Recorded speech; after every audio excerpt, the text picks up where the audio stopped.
This presentation is about my action research project that I completed for Morningside College, class EDUC 522.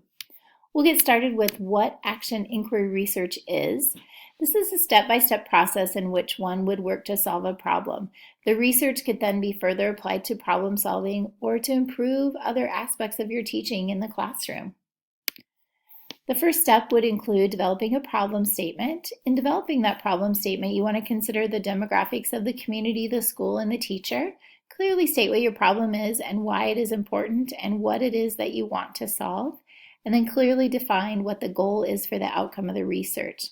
So you're going to begin by developing a statement that might sound something like, how can I use my Chromebooks to solve the problem of not having iPads in the classroom? My problem statement demographics included that I teach in Ames, Iowa, which is a central Iowa college town, and it's home to Iowa State University. I teach in the smallest of 5 elementary schools in the district at Cape Mitchell Elementary, and we have just over 300 students. Of our 300 students, about 50% of them are below the poverty level.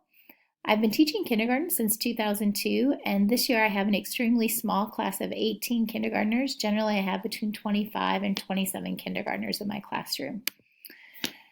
The rest of my problem statement includes, for the past 2 years, we've used iPads in a one-to-one technology classroom in kindergarten for guided practice of literacy and math. The iPads over the summer were replaced with Chromebooks, so all of the apps that we've been accustomed to using for our guided literacy and math practice were gone. And so my solution to my problem statement there was, how will I use technology to give my students guided practice for literacy, math, and writing? The next step in this process would be the annotated bibliography. So the annotated bibliography is where the research project really starts to look different.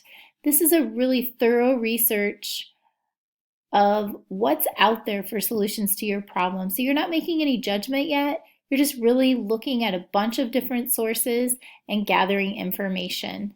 And as you're gathering this information, you're going to record this in a bibliography, but you're going to add a paragraph or two kind of summarizing what the research is and what's available in that piece, so that when you're ready to dig deeper, you know where it's at and you can easily find it to go back and start working harder. My own annotated bibliography included 3 research articles, a personal interview with our building technology teacher, and then the rest of it was composed of blog posts.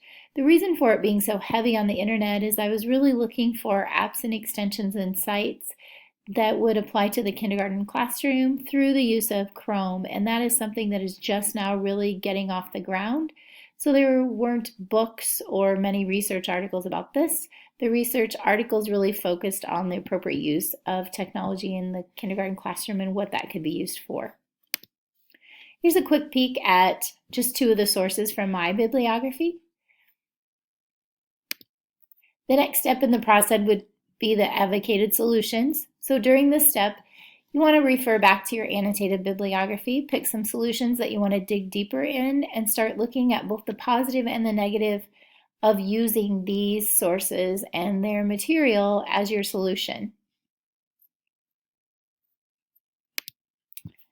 So the advocated solutions for my project included a database of Chrome apps and extensions, a blog post about math tools for kindergarten, a blog post about kindergarten math technology extravaganza, which was amazing. It was a technology team that went into 2 kindergarten classrooms and did a variety of math activities.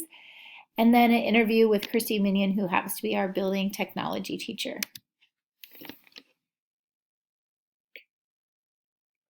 So this is just a quick look at one of my advocated solutions.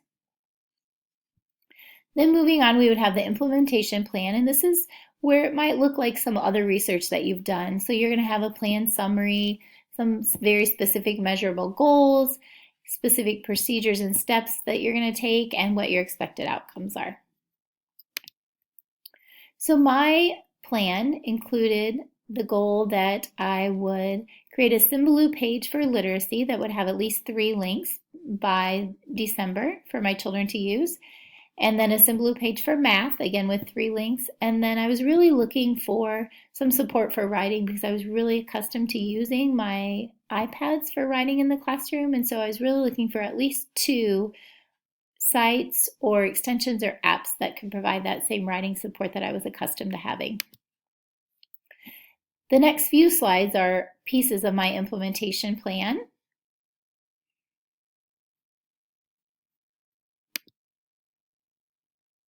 You can see here I have it broken down into the specific procedures that would be accomplished by the end of November and then the beginning of the steps that I would take.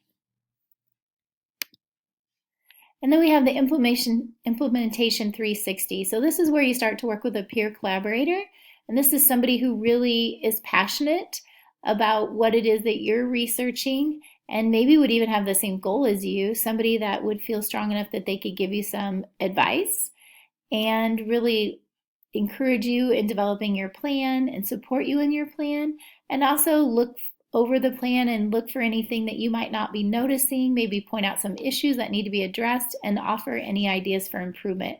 So it really needs to be somebody that really understands what your goal is and could be supportive in getting to that goal, that would have a good eye for what you're doing.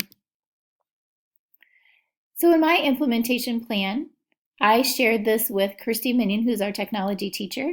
We met several times, and then she reviewed my plans during using Google Docs as well, since she also teaches in another building. And this slide just shows how she was able to add her comments through Google Docs to my plan. Then the next step in your process would be your record of progress. And this probably was one of the most helpful things that I did along the way. This is a journal of sorts, and I chose to create an online journal in my Google Doc.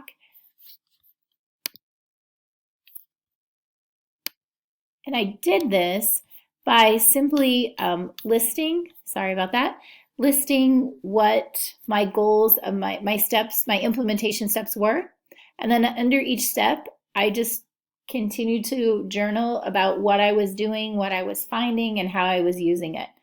Along the way, I also took pictures and uploaded the links right into my journal so that I would have this as a record of my progress when I was finished.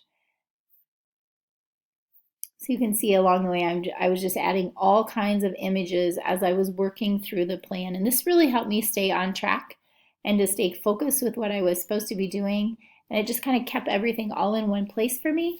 So it also served at the end of my project as my project artifacts because everything that I did was right here in one document. So I really appreciated having this document.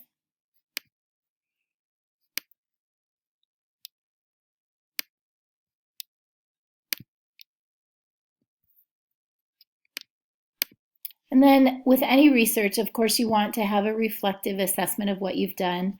And so some of the key components in that are whether or not you met your goals and objectives, what the aha moments were, what didn't go as planned, what really needs some improvement, what would you do differently next time, what would you definitely do again, what did you learn, even what did your PLC or peers around you notice, and how are you going to use this learning for your teaching. So some of the things that I learned about myself is where I'm going to start. One is that patience in all things. I am very good at multitasking in kindergarten, but my first lesson where I was teaching my kids to use a writing app lasted 40 minutes. And I just kept taking a deep breath and looking around the room, making sure that the kids were engaged. They were doing a lot of helping each other, which I did not expect initially and was incredible. I was so excited about that. And I've continued to use that as I've rolled out more and more technology in the classroom. So that's been super exciting for me as a teacher and to watch the kids learn and grow in that confidence. Some things that I would do differently is I probably would even try and make sure that I have more adult help in the classroom when I'm rolling out some things that really need some extra hands to get the kids up and running. And to also, I'm still looking for some ways to get the apps out to their Chromebooks that make them easy for them to access. The sites and links are easy for them. The extensions are easy for them to get to. We've been able to use some district technology pages and some kindergarten technology pages that are accessible both in the classroom and at home. So those are great sources, but we're still trying to find a way to get out the Google Apps to them so that it's quick and easy for them to get up and running, because they only have about 12 to 15 minutes for most of their guided practice. And so I really want them practicing. I don't want them spending all that time trying to get something open or trying to find it on their Chromebook. Again, as part of any research project, you're going to have your reference list. My reference list, when I went back to that annotated bibliography, actually included 7 of the 10 sources. So that was pretty exciting for me, that the sources that I had looked at and researched, and as I dug deeper into their material, they were things that were actually useful for me. So that was pretty exciting for me, that it was time well spent in the beginning. And then again, I talked about how you would want to have artifacts for your project, and I really just found that most useful to keep that as part of my journal. And I would really encourage you, if you are doing a research project, just to start that online journal and be adding those artifacts as you go. With Google Chrome, we have so much available to us, and it's just a great tool to keep track of what you're doing. And doing things such as screenshots or embedding links can be done so quickly and so easily, and such a great way to share with PLC teams. Or I am a model teacher in my district, so this project will be showed across the district with other kindergarten teachers. When they come in my classroom, they are often asking for sources or different ways to implement things. And so this is a project that my journal, my record of progress journal, will be shared out with them. I hope you've enjoyed this and you have been able to pick up on the fact that I think that action research is a great way to approach a problem. And I think it really has given me the confidence that I don't have to know what the solution is going to be at the beginning, that I can really branch out and step out of my comfort zone and look at a lot of different sources. And then as I start to dig deeper and deeper, find some good solutions to problems that I might have in the classroom. Thank you.